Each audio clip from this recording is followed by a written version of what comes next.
Hey Swifties, let's crack open an Eras cider and talk about Elizabeth Taylor because A, she was fabulous, and B, she's been influencing Miss Taylor Swift since long before track 2 of Showgirl. So let's go through all those similarities and the many Easter eggs in that song.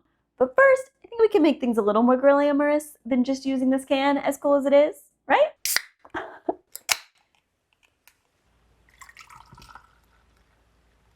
So, of course, the most noticeable reference is when Swift alludes to Elizabeth Taylor's famous violet blue eyes. They were said to be even more striking in person than photos or film ever captured. Because it brought out her incredible eyes, purple became Elizabeth Taylor's signature color. And probably her least noticeable reference in the song is when she alludes to the many love letters that Richard Burton wrote Elizabeth Taylor. I don't know, but I've got a feeling she's not talking about Travis there, because while the man has many talents, I doubt he's writing her love letters while they're away.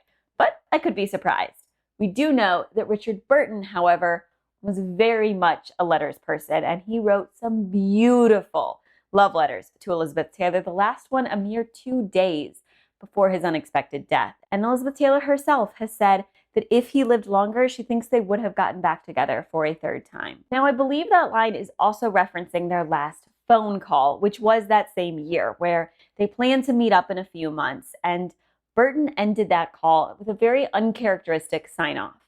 He said, "Goodbye, love." I think Taylor really grabbed on to that poetic goodbye that Elizabeth Taylor received from Richard Burton and referenced it in the song.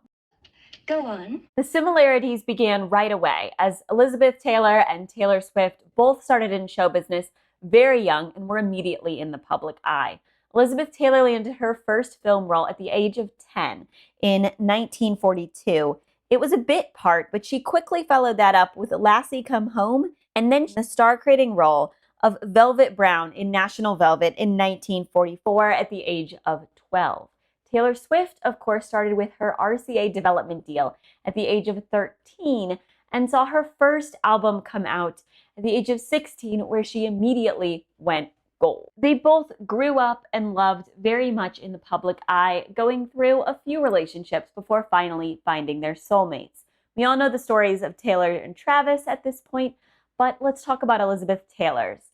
She met Richard Burton on the set of Cleopatra, where she played the titular role of Cleopatra, and Richard Burton was cast as Mark Antony.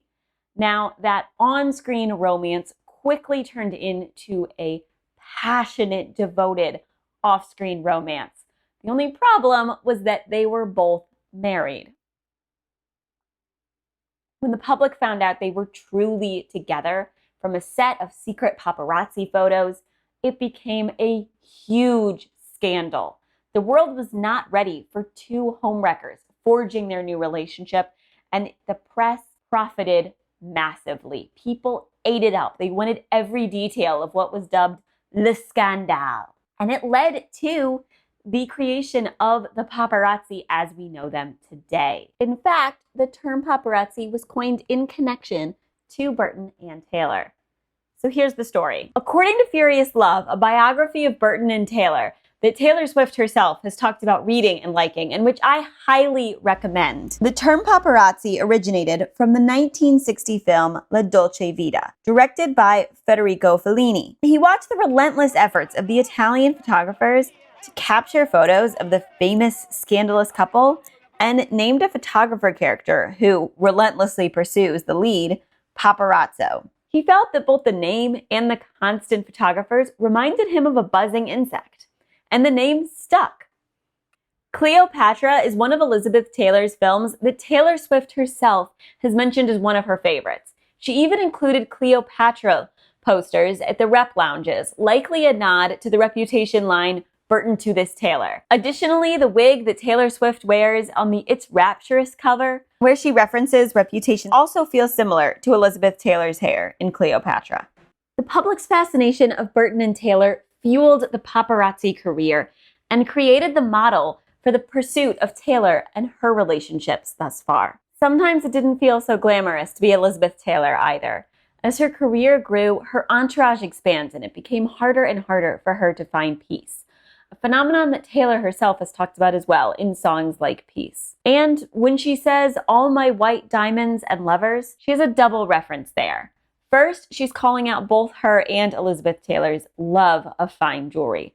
Elizabeth Taylor was a frequent customer, or convinced other people to be frequent customers on her behalf, of jewelers such as Cartier and the namesake of Bulgari. She discovered his little shop when filming Cleopatra. But Taylor is also referencing Elizabeth Taylor's love of perfume.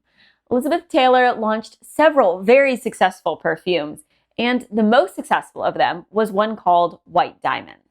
Then, of course, she talks about the view of Portofino and names the main color of the album Portofino Orange. Well, Portofino, Italy was a frequent destination for Elizabeth Taylor and Richard Burton in the 1960s, and it is well known for its Trompe l'Oeil painted buildings. These buildings paint architectural details on walls to make things appear 3D, almost like how a set would be painted to look like more than what it is. And it is well known for its ochre and orange colored buildings. Not quite that orange, but orange nonetheless. And when in Portofino, Elizabeth Taylor and Richard Burton liked to stay in suite 471 of the Hotel Splendido. In fact, it was on that balcony that Richard Burton proposed to Elizabeth Taylor before their first marriage. So when Taylor talks about the view of Portofino being on her mind, she's referencing the engagement of Elizabeth Taylor and Richard Burton. She's thinking about marrying Travis. And that takes us to her name dropping the Plaza Athénée. So the Plaza Athénée is a luxury hotel in Paris. I imagine she's let us know that that's where she was staying when she did the Paris Eras Tour shows. And we've learned now that even as early as the Paris shows, she was thinking Travis was going to be it, which is really kind of cool to learn. But there's another level of meaning to her name dropping the Plaza Athénée, because Richard Burton and Elizabeth Taylor stayed there for 6 months while filming in 1971. The two lived a largely nomadic life during their first marriage, moving from hotel to hotel suite, favoring a sister hotel of the Plaza Athénée when in London, the Dorchester. And I'm sure that detail was not lost on Taylor Swift. Like Swift, Elizabeth Taylor had a complicated relationship with Hollywood. She started in films as a darling of the studio system, which put a lot of restrictions on her, lending her services back for Cleopatra, demanding $1 million salary for her role in Cleopatra, being the first woman to command that $1 million salary from Hollywood. And remember, that was $1 million in early 1960s money. However, Elizabeth Taylor did find herself frequently bashed by critics when she chose too edgy pieces or during Le Scandale, providing a sort of on-again, off-again relationship with Hollywood, which we've seen from Swift as well. And when she was in Hollywood, Elizabeth Taylor was a frequent patron of Musso and Frank's, which Taylor Swift name drops in this song. It became really popular at the time because of their back room where paparazzi pursued celebrities could get a little bit of a break. Swift then fit 2 more small Easter eggs into the song. Elizabeth Taylor starred in a movie called The Girl Who Has Everything in 1953, and then Swift harked back to a scene from Butterfield 8, which was a big movie in Elizabeth Taylor's career, with the lipstick on the mirror at the Spotify pop-up.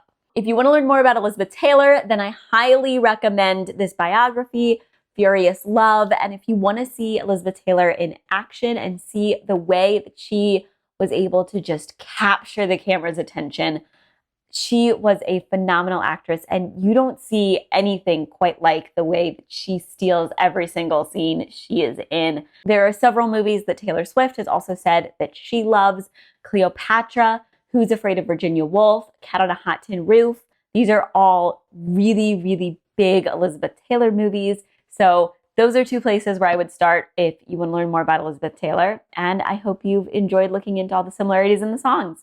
Cheers!